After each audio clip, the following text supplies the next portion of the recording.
Europe 1, il est 7h39. Votre invité, Mathieu Béliard, est candidat à la mairie de Paris, Cédric Villani. Bonjour Cédric Villani. Bonjour Mathieu Béliard avec nous en studio. Je rappelle que vous êtes député La République En Marche de l'Essonne. La République En Marche, ce qui fait de vous un candidat dissident face à Benjamin Griveaux. Moi j'aime bien dire en liberté plutôt que dissident. Je ne suis pas là pour attaquer, mais là pour développer une dynamique. Finalement, vous y faites bien à votre costume de politique maintenant, en termes de vocabulaire. Le vocabulaire compte, chaque mot compte, et c'est pas juste des classifications, c'est aussi l'impression et la tonalité qu'on veut donner à quelque chose. On va parler de politique pure, de votre programme aussi, mais d'abord, vous avez des nouvelles d'Emmanuel Macron ? Ça nous est arrivé d'échanger récemment, mais vous savez, ce qui se dit entre Emmanuel Macron et moi, ça reste entre nous. Il vous a un peu grondé quand même devant vos collègues députés. Quand certains disent que les commissions nationales d'investiture sont illégitimes, ils oublient qu'ils en sont issus. Ce qui est mortel en politique, c'est la division. Très clairement, il vous a ciblé. Moi, j'ai pas vu ça comme si clair que vous. Je vous rappelle aussi qu'il y a beaucoup de monde qui passe devant les commissions nationales d'investiture, pas seulement à Paris, mais sur toute la France. Et le soir même... Certains sont exclus de La République En Marche, et pas vous. C'est pour ça qu'on... Le soir même où ce message était adressé et où toute la presse politique a commencé à commenter, ce soir même, je recevais un message de l'Élysée disant que cela ne me visait pas. Et l'Élysée l'a aussi fait savoir à l'AFP. Oui, l'Élysée a dit que ça ne vous visait pas. Seulement ceux qui étaient sur place le savent très bien que vous êtes fait remonter les bretelles. Ça, c'est vous qui le dites. Il y a du travail derrière. Ça, c'est vous qui le dites. Et moi, mon travail, c'est pas d'interpréter telle ou telle parole et de voir ce qu'il y a derrière. Je pense que s'il avait voulu mettre un stop, il aurait dit explicitement ce qu'il souhaitait. Et de toute façon, c'est pas la question interpréter ou pas les paroles du président. La question aujourd'hui, c'est quelle course pour Paris. Qu'est-ce qu'il vous a dit depuis, Cédric Villani ? Mais Mathieu Béliard, il vous a dit, vas-y Cédric, va jusqu'au bout, on regardera les sondages au dernier moment. Vous aimeriez bien avoir le scoop. Qu'est-ce que vous lui avez dit, vous ? Et ça aussi, ça me regarde, mais ce qui est clair, c'est que on est ici dans une dynamique où ce qui est le plus important, c'est pas les étiquettes qu'on peut se coller sur le front en disant je suis de tel ou tel mouvement avec telle ou telle onction. C'est vraiment les citoyens. Et un des éléments majeurs dans la décision que j'ai prise cet été de continuer, de déposer ma candidature hors système, un des éléments majeurs, c'était bien sûr ce qu'on me disait dans la rue. Parce que La République En Marche, c'est le système, Cédric Villani ? 20 fois par jour, et en tout cas, c'est un système de désignation qui n'a pas fonctionné pour donner légitimité. Mais pardon, Cédric Villani, vous savez que la preuve en est, tous ceux qui me disent encore aujourd'hui, tous les jours, dans la rue, allez-y, on compte sur vous. Sauf que là, je ne vais pas vous faire le coup des maths, évidemment, Cédric Villani, mais vous le savez, si Benjamin Griveaux et vous-même, vous restez en lice pour la mairie de Paris, vous allez perdre. Vous irez jusqu'au bout, Cédric Villani ? J'irai jusqu'au bout. La démarche ici, elle est faite pour gagner. Vous le dites là, aux électeurs parisiens qui nous écouteraient, il y aura un bulletin Cédric Villani au mois de mars ? Il y aura un bulletin Cédric Villani au mois de mars. La question est de gagner.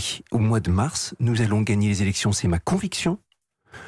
C'est ma conviction parce que nous sommes en train de mettre en place la bonne dynamique. Vous avez surpris avec des soutiens d'ailleurs. Une dynamique qui s'adresse aux Parisiens, aux Parisiennes d'abord, et avec beaucoup de soutiens, comme vous le dites, des soutiens qui viennent de la société civile, des soutiens qui viennent d'autres politiques. Les élus locaux à Paris, les mairies d'arrondissement.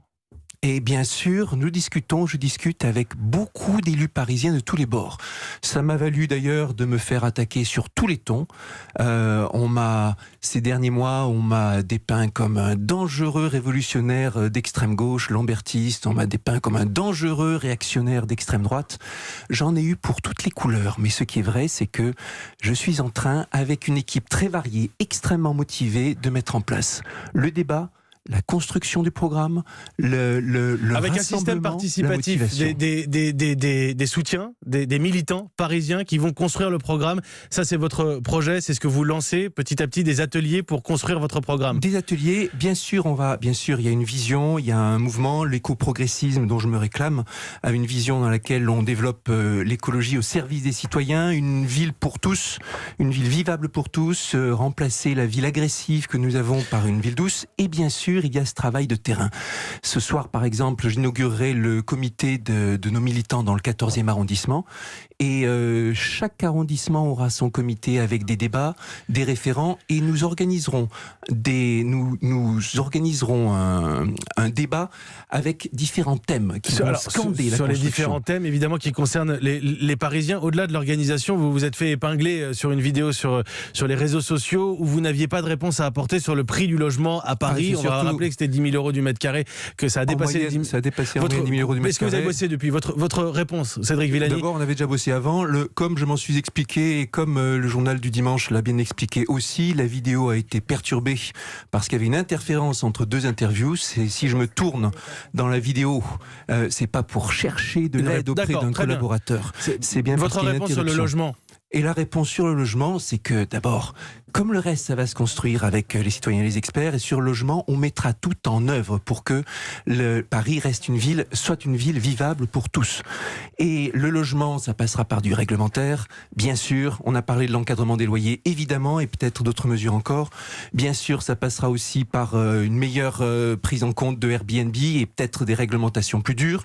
Là aussi, c'est quelque chose qui sera à définir encore dans ces travaux, dans ces ateliers que vous allez... Oui, on sait qu'aujourd'hui, Airbnb, par exemple, il y a l'autorisation pour 120 jours par an. C'est beaucoup quand on le compare à d'autres métropoles et ça mérite certainement une réglementation plus sévère.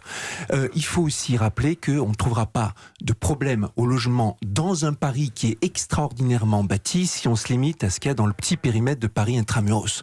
Et qu'il faut élargir la discussion, le débat, la vue pour aborder le problème de Paris en grand.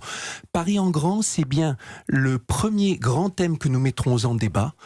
Courant octobre, ce sera comment est-ce qu'on organise demain pour les transports, pour la santé, pour l'action sociale, pour le logement. C'est en collaboration avec les communes autour ou c'est d'absorber des communes autour, Cédric Villani? Comment Paris collabore avec les communes autour, avec les habitants autour, et comment on organise ce dialogue et cette respiration indispensable. Le deuxième grand thème qu'on mettra en débat, c'est Paris pour tous, les solidarités, les générations, l'intergénérationnel, logement en fera partie bien sûr.